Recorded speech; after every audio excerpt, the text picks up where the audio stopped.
Hello and welcome to the Capitol Report on NTD Television. I'm Steve Lance.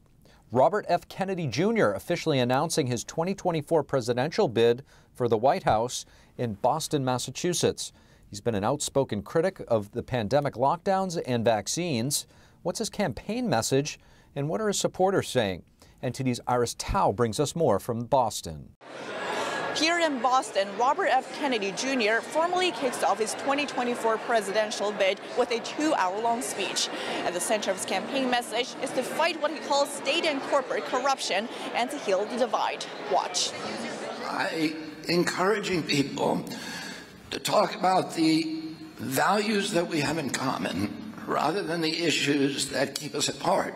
I'm going to do that by telling the truth to the American people. And Kennedy is the son of Senator Robert F. Kennedy and the nephew of former President John F. Kennedy, both assassinated in the 1960s. Despite being a Democrat, Kennedy is known for his opposition to many of the current administration's policies. In particular, he was once censored on social media platforms for speaking against COVID-19 vaccines. In the speech, he says government censorship is sowing division in the country. They have to either censor us or they have to lie about what's true and what's not true. And that amplifies the polarization. We also talked to some of Kennedy's supporters at the event. Here's what they told us. Well, the speech was fantastic. He's somebody that's going to represent the people again and bring decency, love, and honor back to politics.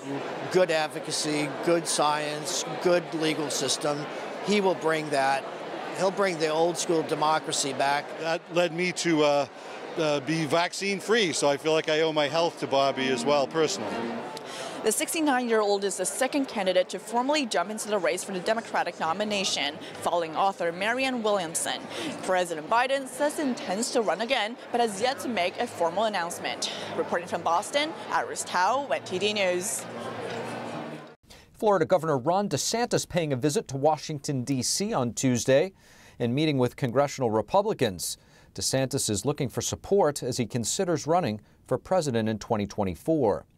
Just the day before, the governor announced his latest action against Disney, but former President Trump's campaign saying Trump has raised more than $34 million since the start of the year. 3 Republican Congress members from Florida announcing their endorsements for Trump just this week alone. Representatives Greg Steube, John Rutherford, and Brian Mast have all indicated their support for the former president. 4 other Florida Republicans in Congress have already endorsed Trump. Congresswoman Laurel Lee is the first House Republican from Florida to endorse DeSantis.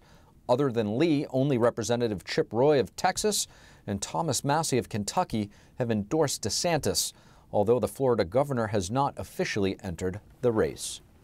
And the abortion battle continues in D.C. today. Senators taking a vote on ending taxpayer-funded abortion, and the Supreme Court holding the key to a ruling on an abortion pill. Here's NTD's Melina Wisecup with more from Capitol Hill. Senators today sought to overturn a new Biden administration rule that allows the Department of Veterans Affairs medical facilities to perform abortions. Senators who are supporting overturning this rule say that it's illegal and an overreach of the executive branch, citing the fact that Congress passed a law 30 years ago that prohibits taxpayer-funded abortions. Furthermore, some senators point to the moral component, saying that this rule requires VA doctors and nurses to ignore their moral obligations with regards to abortions. Senator Tuberville, who led the vote, responding to a question of mine earlier, says that no matter the trends in society, no trend trumps the law of the land. Take a look. This country offers you one thing, opportunity to be free, to make your own decisions, not to be told how to make a decision about your life. Trends don't change here. We have a Constitution, so we need to go by it. But President Biden has already vowed to veto this bill. Senate Democrats today voicing their opposition. Senate Leader Chuck Schumer led Senate Democrats in blocking it. And it ain't gonna happen. Not as long as I'm leader. But one Democrat senator broke rank. Senator Joe Manchin, who is a longtime abortion critic, supports the GOP-led bill. While he does recognize he is the lone wolf in his party on this abortion issue, he calls on other Democrats to vote in a way that best represents the citizens in their states. If the legislation that the president wants to do in this administration, then bring it before a piece of legislation. Let's go through the process. To me, that would be the proper way to do it, and see if the public supports that. And this all comes as the Supreme Court once again delayed ruling on whether or not Americans can easily access an abortion pill known as mifepristone. The justices are expected to make a ruling on this as early as Friday. Reporting in Washington, D.C., Melina Weisskopf, NTD News. The Senate today holding a hearing on unidentified aerial phenomenon, otherwise known as UFOs. At the hearing, the Pentagon released 2 new videos of such objects and said they're reviewing over 600 incidents. Joining us next to discuss this fascinating issue, we have Professor Avi Loeb from the Department of Astronomy at Harvard University. Professor Avi Loeb, thank you so much for joining us. Thanks for having me. Of course, Professor, I guess, if we could get your thoughts on this Senate hearing, a very rare hearing when it comes to unidentified flying objects. What did you make of it, and any significant developments? Yes, it's the second hearing in less than a year over the past half a century, 50 years or so. And the question is why? And the answer is simple. We have conclusive evidence for objects that we can't identify. And we all witnessed the shutdown of 4 objects by the US government, which shows that we don't fully understand all the objects flying in our sky. And this office in government, AARO, is supposed to figure out the identity of those unidentified aerial phenomena. And they mentioned today, the director, Dr. Sean Kirkpatrick, mentioned 650 reports that they will be looking into, and are trying to vet what the existing data shows. And they have 2 teams within AARO. One is led by intelligence experts, and the other one by scientists and engineers that are trying to figure out from the available data what these objects are. I should say that most of this data is classified, not available to the public, and probably the most interesting data is we will never be able to see. But moreover, it was anecdotal data. It was data collected by chance, because the US government has a day job to monitor the sky, and military personnel or sensors out there detect objects that we didn't anticipate. And of course, they are trying to figure it out just to make sure that it doesn't represent advanced technologies that adversaries possess. And obviously, in that case, once the identity of the object is figured out, it will move to another agency within government that deals with those threats. So the concern of government is obviously national security. My interest in the subject is whether one object or more may have originated from an extraterrestrial technological civilization, because that's also a possibility, especially if the object maneuvers or looks like nothing that our technologies can reproduce.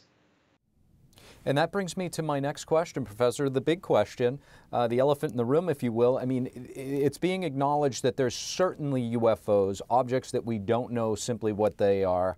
But do you think that there are actually aliens? Well, as an astronomer, I can say that I was driven to this line of inquiry because over the past decade, we discovered the first 4 objects from outside the solar system. And the first 3 of them, 2 that were meteors roughly the size of a person, they collided with Earth in 2014 and early 2017. The third one was an object as big as a football field called Oumuamua that was discovered by our telescopes from the reflection of sunlight. And all 3 of them looked weird, unlike the rocks that we had seen in the solar system before. The first 2 meteors had material strength that is tougher than 271 other meteors from the solar system that were cataloged by NASA over the past decade. So what are they? And we are going on an expedition to look at the fragments from the first meteor on the Pacific Ocean in a few months and try and figure out whether it was natural in origin or maybe a spacecraft. And then the big object, Oumuamua, that was discovered in 2017, had a flat shape and was pushed away from the sun by some mysterious force without showing any evaporation like comets do. And we don't know what it was, but we can look for more of the same. So that brought me into this subject. And then the government reporting about unidentified objects led me to establish the Galileo project. And we built a new observatory at Harvard University that is collecting data on the sky 24/7 in the infrared, optical, radio, and audio. And we are analyzing this data using artificial intelligence because the sky is not classified. We can look at it. That's what astronomers do for a living. And we will make copies of these observatories depending on how much funding we have. We want to make tens of copies, place them in different locations, and make the data open to the public so that we bring clarity. Professor Arvilo, fascinating topic. Thank you so much for joining us. Thanks for having me. Thank you for watching the Capitol Report. If you want to see our full broadcast, check us out at epochtv.com.